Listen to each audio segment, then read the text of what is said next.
Hello, Klaus here, and welcome back to another video here at the channel. So there's a thing I have been thinking a lot about lately. So we have all these new cameras coming out every year, like the new Blackmagic Pocket 6K Pro camera. This is the 4K camera. But is it absolutely necessary to buy the latest and greatest camera? Would it be possible for you to work with an old camera?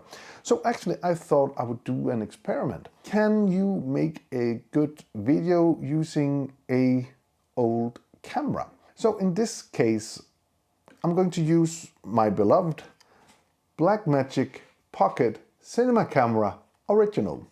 So this camera is, I believe it's from 2012, so it's around 9 years old.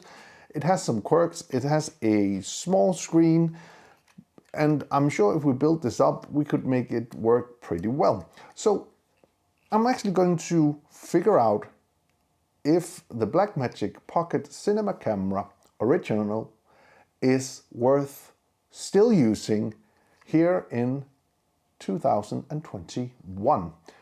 So let's get out and figure out if this camera still can make great images. Oh, and if you are new to this channel and want to learn things about filmmaking tips and tricks, having a look at some pretty cool gear, and of course learning Davinci Resolve, I would recommend you to subscribe for the channel.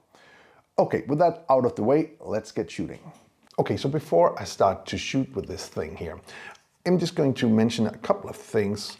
What was super great about this camera back in the day, it was shooting RAW, and it's still shooting RAW. It is of course not shooting in the B-RAW format that I love, but in Cinema GNG.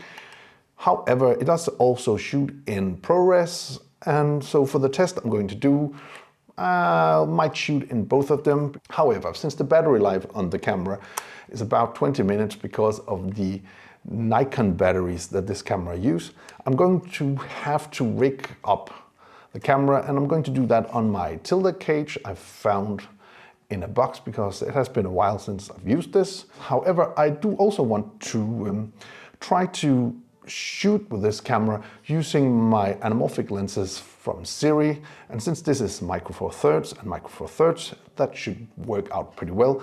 However, since I can't de-squeeze images in this camera, I will need to attach my monitor on top of the camera as well, and I'm using the Antisyn 4K monitor. I did do a video about that, so if you want to check that out, you can have a look right here. The main reason I'm using this monitor is, of course, since the screen outside is impossible to see something on the pocket camera, I'm using a 1500 nits monitor.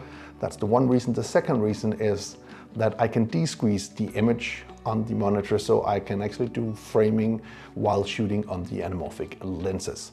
So I'm testing out the anamorphic lenses. I might as well also test out using the Veltrox and some other EF lenses, and final test, of course, the simple setup. I will also try to do a little about that.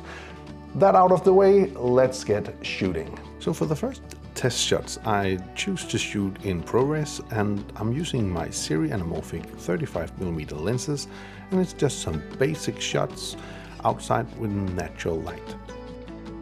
So for the next couple of shots, I am doing a couple of studio shots here on the Lumix 12-35 and here on my Helios 44 68mm lens. I also wanted to test out a green screen shot, which I'm doing right here, and as you see, that looks pretty nice as well. So the Blackmagic Pocket Cinema Camera 4K, it's a very small camera here. I rigged it out with my tilted cage, which is a good thing. Here on the side we have the different ports, giving us HDMI and audio ports as well. Of course, this is a MFT mount, and also the screen on the back is not very good, so you do need an external monitor, I think. The good thing about the MFT is, of course, you can adapt this to any system. Of course, you need a battery solution and a nice monitor to make it work, but you can strip that all away and just go bare bones with the camera.